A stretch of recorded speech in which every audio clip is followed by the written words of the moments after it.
Stand by for crime.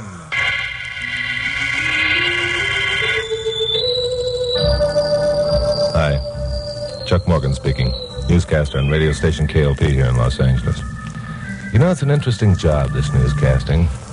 Sure, most days are like routine stories, routine happenings. But every once in a while, something comes up that's different. This was $500,000 different. I mean that jewel robbery out in Beverly Hills last week. They got away with a huge diamond clip and other trinkets which belonged or had belonged to Oscar Tennant, the movie mogul. You probably read that Oscar had passed into the great beyond a month before. Well, his widow, Dora Tennant, a wheelchair invalid, had decided to have a private showing for a small group. I was invited, as was my boss, Pappy Mansfield, owner of KLP. And, of course, Carol Curtis, my blonde secretary, had to tag along. So directly after my 7 o'clock broadcast, the three of us had dinner at the Plaza Hotel and then headed out for Beverly Hills. What's the purpose of this show, Chuck? The old lady won't ever want to know how rich she is? No, Pappy, I think it's a release of a long period of frustration. Frustration? How can anybody who owns a $500,000 diamond be frustrated? That's the point, Clemabus. The well-remembered Oscar Tennant was kind of a screwball about his money. He started with nothing, you know, made a lot fast. That's right. He began buying things he could never afford before and stashing them away. He got a bang out of knowing he had the stuff even though he never used it. Yeah. Do you mean Mrs. Tennant was never allowed to wear the diamond clip? That's it exactly. All her friends heard she had the clip and were asking to see it, but Oscar never let her take it out of the safe. People began to wonder if the oversized diamond really existed. So now she's going to prove to everybody that it does exist, huh? That's the way I figure it, Pappy. Golly, I can hardly wait to see a rock that size. Chuck, do you suppose... No. But, Chuck, you don't even know what I was going to say. Yes, I do. I can't afford even a little one. But, Chuck, after all, we are engaged, and Pappy would be... No, I said. You tried having Pappy deduct payments from my salary once before, and I was broke for Chuck, 6... Look, I'd be... No.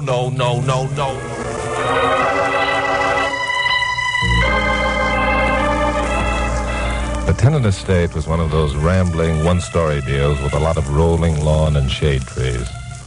Must have been about 8:30 when we turned into the drive. Oddly enough, the house was almost dark. As a matter of fact, it looked to us as if only one light were burning, and that in the rear of the house. That's funny. The place looks deserted. Yeah. You sure you haven't got your dates mixed, Chuck? Mrs. Tennant said the 6th. Today is the 6th, isn't it? That's right. I happen to know because yesterday was the 5th and tomorrow is the 7th. Right, girl. Okay, you two stay here. I'll go up and find out what the score is. Maybe it was crazy, but as I walked up to that darkened house, I had a feeling that something was very wrong about all this. No reason, except for the darkened house and the fact that there were no other cars parked in the drive. But it turned out that those reasons were enough. I pushed the doorbell button, heard chimes way inside the house. For a minute, nothing happened. Then I heard a step behind me and felt something all too familiar pressed into the small of my back. All right, mister. Get your hands up. What? Who the devil are you? Never mind who I am. You're under arrest for stealing the Tennant jewels.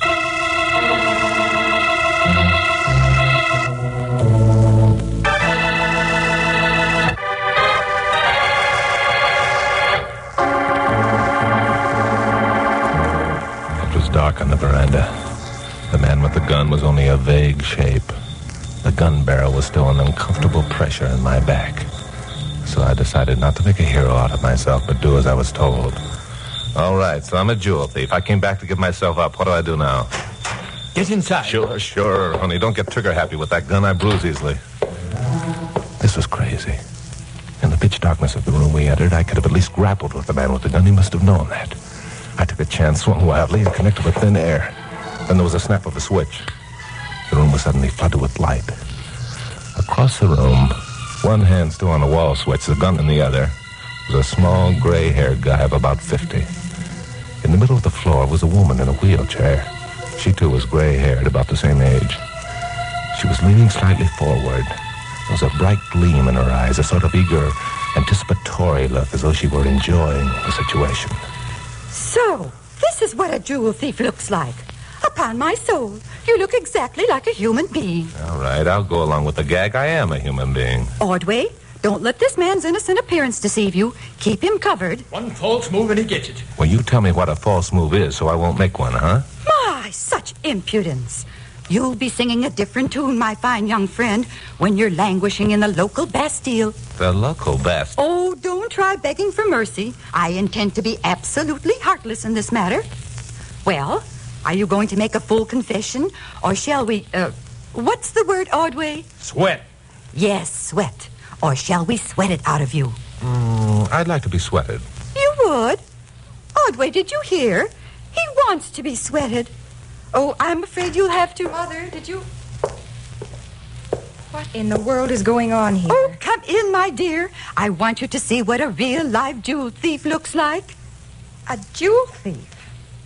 Well, who? Where? Surely you don't mean Mr. Morgan. What was that, Isabel? The man Ordway is pointing the gun at is Chuck Morgan, a radio newscaster. I'd know him anywhere. Oh, no. Oh, Mother, this is absolutely the last straw. I should think you'd be ashamed of yourself. How in the world are you going to apologize to Mr. Morgan? What if he uses the story on one of his broadcasts? We'll be the laughingstock of everyone in town. That must be the rest of my gang now. Shall I let them in? I'll go. Yes? We're looking for Chuck Morgan. Is he here? Come on in, Pappy Carroll. I was just about to be sweated. What do you mean, sweated? Yeah, and what's the idea of leaving us sitting out there in the car? Please, Mr. Morgan, do you mind? Okay. We'll keep it our secret. Thanks. Mrs. Tennant, this is my secretary, Carol Curtis, my boss, Pappy Mansfield. Mrs. Tennant, her daughter, Isabel, and, Ordway. How do you do? Nice to meet you. Well, when does the show start? I've got to get back to the station. But I don't understand. It was tomorrow night that I planned to put the jewels on display. So you did get the dates mixed after all, Chuck. Well, then my memory's taken a bad turn for the worse. I was positive you said the 6th, Mrs. Tennant. She did. But Isabel, Oh, darling. Mother, I was sitting right beside you when you called Mr. Morgan. You asked him out for the 6th. Oh, dear.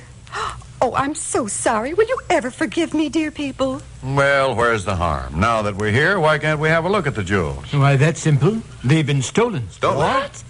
Do you mean you were actually serious when you thought that I had... But of course, dear boy. Why shouldn't we think that you were the culprit? Mother, I don't believe it. It's another of your wild attempts to be dramatic. Well, then look for yourself, my dear. I will. I don't get this. Seems as though something's wrong someplace. Oh, I assure you, my dear, there's not a thing wrong. The jewels were stolen about 15 minutes before Mr. Morgan arrived. 15 minutes before... Have you notified the police? No. Ordway and I planned to capture the thief ourselves. We almost did, too. I mean... Mrs. Tennant, pardon us if we all seem a trifle confused, but just why did you think the thief would return? Because he didn't get the diamond clip. Huh? Ordway and I knew that when he discovered that fact, he'd return. So we turned off the lights and waited.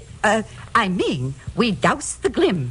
Well, I'll be darned. Where is the clip now? Right in the safe in a separate package where I placed it last night, ready for the showing. It's true. The jewels are gone. Of course, dear. All but the diamond clip. That's still in the safe. I'm afraid you've overdone it this time, Mother. The diamond clip's gone, too.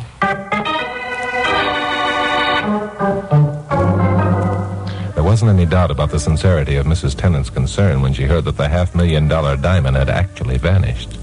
If she'd been playing at dramatics up to now, the show was over. The old lady practically threw a fit. Still, for my money, nothing much tied together about this screwy affair. However, I smelled a story, and a good one, so I decided to stick around. Pappy went to call the cops. Isabel did what she could for her mother, who by now was having genuine hysterics. While Ordway, Carol, and I went into the room where the wall safe was located. It wouldn't take a very smart safe cracker to bust that one open. How many know the combination, Ordway? Oh, just Mrs. Tennant and her daughter. I see. Where do you fit into the picture, by the way? Why, I've been chauffeur, gardener, and general handyman for the tenants for years. There's only one window in this room, Chuck. Up there. Yeah. It's too small for anyone to get through. A small man might be able to do it. What's outside, Ordway? A flower garden, sir. You suppose you could scare up a flashlight so we could have a look? Oh, yes, sir. There's one right here in this drawer. Good. Carol, take a look at Mrs. Tennant, will you? She may need a doctor. If the police arrive... Oh, hello, Pappy. Get through to the police? No. Chuck, this may be a screwy deal, but there's a lot about it that isn't screwy. Yeah? The telephone wires have been cut. No kidding. No kidding. Tell you what, Suppose you stick around here while I drive down and report this. That's a good deal, Pappy. See you later.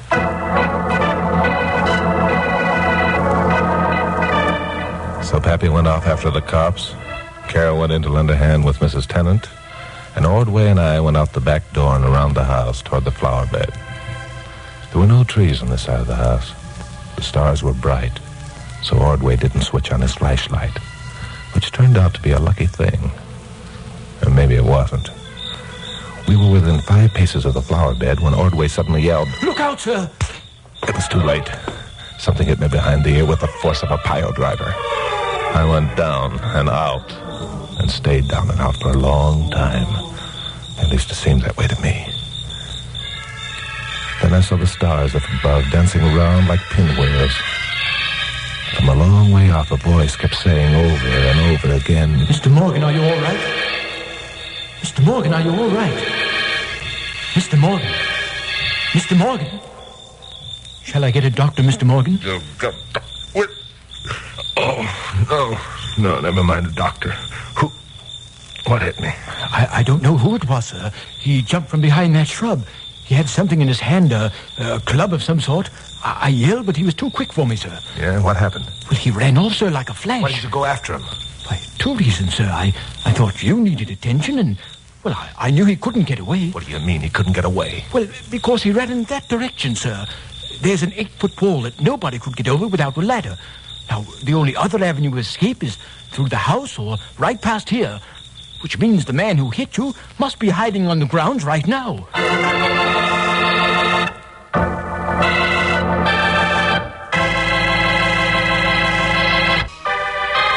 Now, the conclusion of Stand By for Crime. Well, if the man who belted me was still on the grounds, I intended finding him. My head was pounding like a voodoo drum. I wasn't very steady on my feet as Ordway and I started out in the direction he'd indicated, which accounts for the fact that I stumbled into the general handyman when he suddenly stopped. Sorry, what's the matter? Oh, careful, sir. I just saw a movement behind that shrub. Yeah? Well, turn your flashlight over that way. Yes, sir. Oh, confound it, the battery seems to be dead. Oh, no. Oh, there it is again, sir. Look, he just moved. Yeah, there is something there. Come on, Ordway, let's move in. Ordway and I began moving cautiously toward the shrub. There was a vague shape beside it. A shape that stood motionless until we were almost up to it. Then, come on, Ordway, after him! The man, whoever he was, must have held a track record. He was away from us like a streak of light.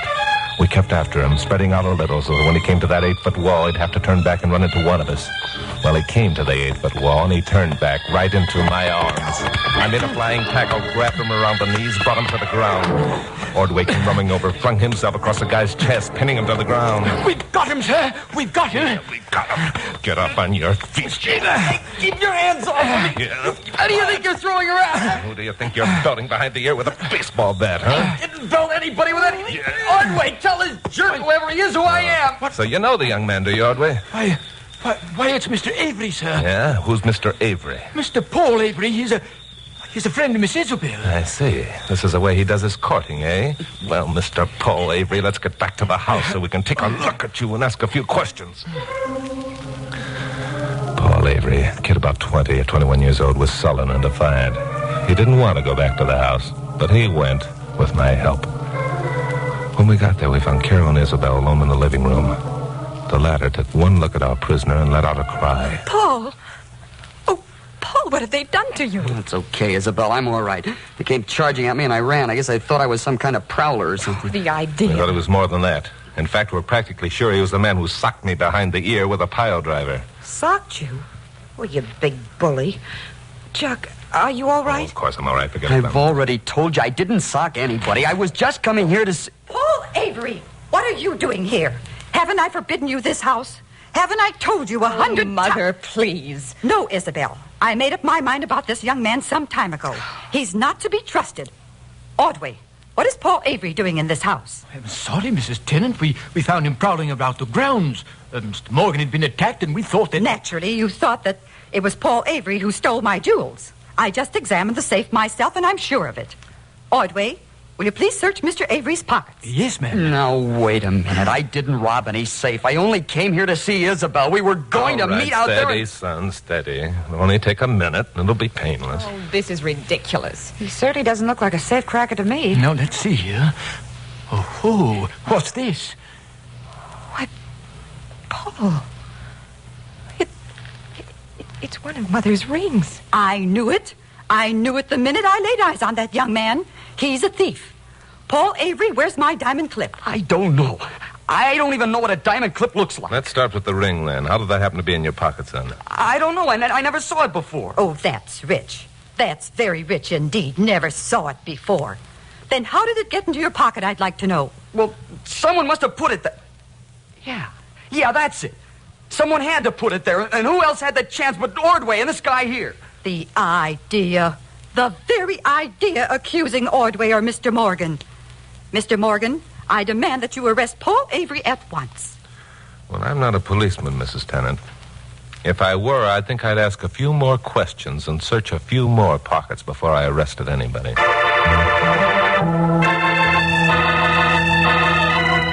Well, there wasn't anything to do but hang around until Pappy got back with the police. At my suggestion, Paul Avery agreed to remain at the house. It looked pretty bad for him if he didn't. That was all right with Dora Tennant. She was positive the kid had the diamond clip, and she kept ranting on about how she was going to have him arrested the instant the cops arrived. I looked around for a flashlight that would work, couldn't find one, so I got a handful of matches from the kitchen. Carol and I went outside and started around to the flower bed. Pappy's been gone long enough. Wonder what's keeping him. I was wondering myself. Chuck, do you think Paul Avery is the thief? Could be. Or how about Ordway? Could be. You didn't slip the ring into Avery's pocket, did you? Oh, that's a bright question. Okay. But I've known you to do such crazy things when unraveling one of these mysteries. Oh, what's this here? It's a flower bed beneath the window of the room where the safe's located. Oh, what do you expect to find? I don't know. Let's have a look. I'll get down here. Yeah. Looks like a freshly planted bed. There certainly aren't any flowers. As a matter of fact, there isn't anything. Wait a minute. Here's something. This rounded mark in the dirt near the edge of the lawn here. Well, it looks like... What's the imprint of the toe of a man's shoe? That's exactly what it is, Glamourpuss. Someone came up to the edge of the bed, leaned over to pick up something. But what? There's nothing there now. Wait a minute. Ow.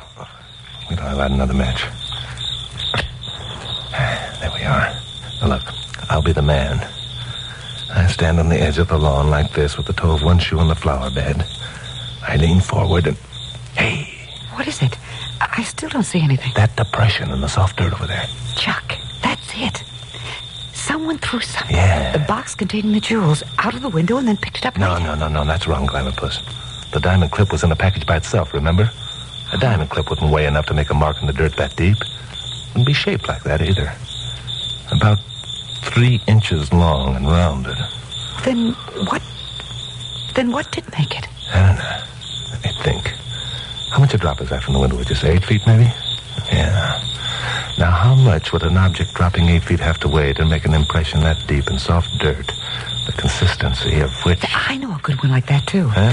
If a boat is traveling due west at a rate of 25 miles an hour, how old's the captain? Oh. Sorry, Glamourpuss. I was trying to figure something out. Oh, you were just showing off, and I'm not impressed. So let's get back to the business at hand. Okay, let's go. Go where? Aren't you going to try and figure out what was dropped from the window? I did. Didn't you hear me? Do you mean you weren't kidding with all that double talk? Of course not. Didn't I ever tell you at school I was a whiz at mathematics? I remember once my teacher said... Morgan. Oh, Isabel. You looking for someone? Yes, I'm looking for you. May I talk to you a minute? Sure, go ahead. Shall I leave? No, stick around, Glamourpuss. Isabel doesn't mind. Or do you, Isabel? Of course not. Mr. Morgan, Paul didn't steal Mother's jewels. Huh? I'm sure of it. What makes you so sure? Well, because I love him. That figures. Oh, quiet, Glamourpuss. Isabel, is the reason your mother doesn't want you to marry Paul because she thinks he doesn't have enough money? That and because she doesn't want me to leave her. Since Father died, she leans upon me heavily for companionship and comfort. Yeah. As I recall, your father died of a series of heart attacks, which began about a year ago. Yes, that's right. And it was right after that your mother became confined to her wheelchair. Yes. I think her invalidism was due partly to the fact that the doctor told her father a little chance of recovering. Pardon me for asking a dumb question, but what's all this got to do with the stolen jewels? Everything, Glamour, plus everything. Come on, let's go inside and I'll tell you why.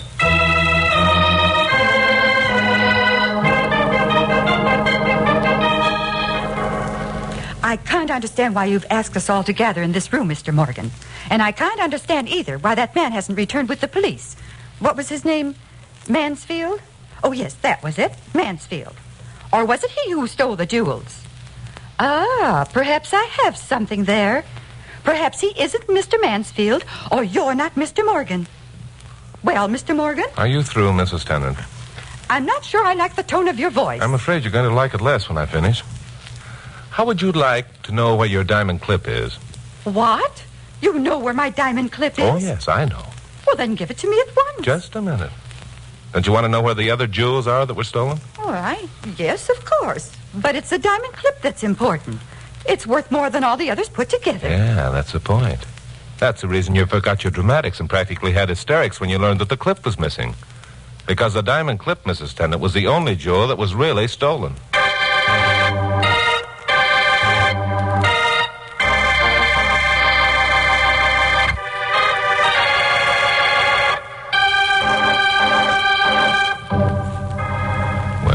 Playing a hunch with only a few facts to back it up, but it looked as though it were going to pay off. Ordway was standing near the outside doorway, the flashlight still bulging in his pocket. He looked at me blandly as I walked up to him. All right, Ordway, hand it over. Hand what over? The diamond clip, of course. Are you kidding? Why, you can search every pocket in my clothes and you won't find it. That's a good deal. I'll start in this pocket containing the flashlight. Just let me remove it, will you? Give me that. Give you what, Ordway? The flashlight? Why? It doesn't work. You said so yourself. But... kind of light for such a big flashlight, Ordway. I wonder why. I'll tell you why. One of the battery cells have been removed.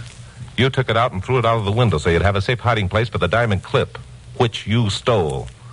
You later recovered the cell from the flower bed after you slugged me. Ordway, not you. You couldn't have... Don't act so shocked, Mrs. Tennant. It was you who stole your own jewels. You and Ordway. That's why you weren't worried and you could play at dramatics until you found out that the clip was gone, too. You didn't want that stolen because there was no way of recovering it without admitting your guilt, and an insurance company wouldn't pay out without a real tough investigation. Why, the idea, the very idea. This is terrible. It's nowhere near as terrible as the fact that you're no more an invalid than I am. What's that? What's that you said? It's what you said that gave away your little game. You said you examined the safe yourself for the missing clip. That safe is more than 5 feet above the floor. Now, you couldn't very well search it from a wheelchair, could you? Mother. Wait a minute, Isabel. You better hear the rest of your mother's selfish tale. When she knew your father couldn't live more than a year after his heart attack, she decided to make herself dependent upon you so she'd never be left alone. So she confined herself to the wheelchair and worked on your sympathy. Then Paul Avery came along and you fell in love with him. Your mother was threatened with being left alone again. So she conspired with Ordway to have some worthless jewels stolen and to plant one on Avery. Then she invited me out, so the business would receive a lot of publicity. Only Ordway couldn't resist such a golden opportunity to pull a double cross and steal the clip. Am I right, Mrs. Tennant, or am I guessing? Oh, Isabel. I was so afraid of being alone. Mother, you didn't. You couldn't have done such a dreadful thing. All right, Morgan, and the rest of you, the show's over. I'll drill the first one who moves. So I'd forgotten about Ordway's gun. Well, that's me, always forgetting something important. Only this time I wasn't too worried. I'd seen something that Ordway couldn't have because of his position near the door. Outside, a car had stopped at the foot of the veranda steps. Pappy Mansfield and 2 uniformed policemen had gotten out of it. So I only stood there and watched. I watched Ordway back up to the door, thinking this was perfect timing, and that Pappy was, as is usually the case, going to have the final word. Ordway put his hand behind him and opened the door. And there were Pappy and 2 cops waiting. All right, Ordway, the show's over for you, too. Get your hands up.